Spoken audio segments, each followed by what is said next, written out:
It's been just under 2 months since Bahrain's crackdown on pro-democracy protests in the Pearl Roundabout. The streets of the financial harbour in the capital are quiet, but now there's growing evidence the crackdown may have moved from the street to the workplace. Al Jazeera spoke to a number of people who have been sacked in recent weeks. They insisted we hide their identity. They said they were afraid for the safety of their families. This man describes the questions he was asked by a lawyer at his workplace the day he lost his job.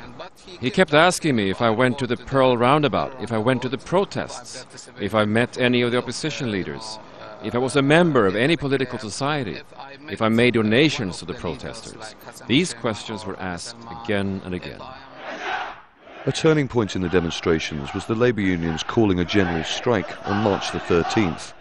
By law, companies can terminate staff who don't turn up for work after a period of unexcused leave. Another man we spoke to described how he was struggling to support his wife and 4 children.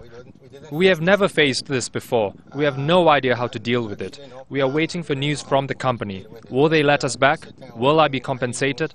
It's the only job I know, and I loved it.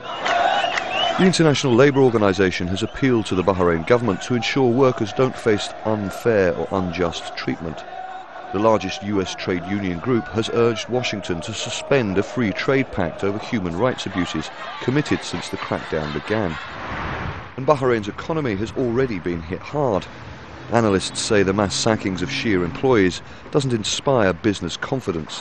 Foreign assets in the country's offshore banking sector fell 10% in March.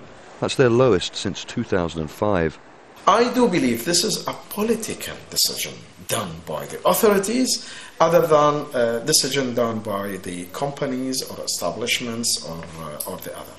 It's difficult to find another job if you've been fired at this time. We can't plan. I'm worried about our future.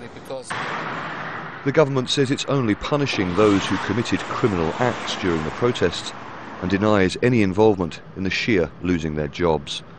Charles Stratford, Al Jazeera, Bahrain.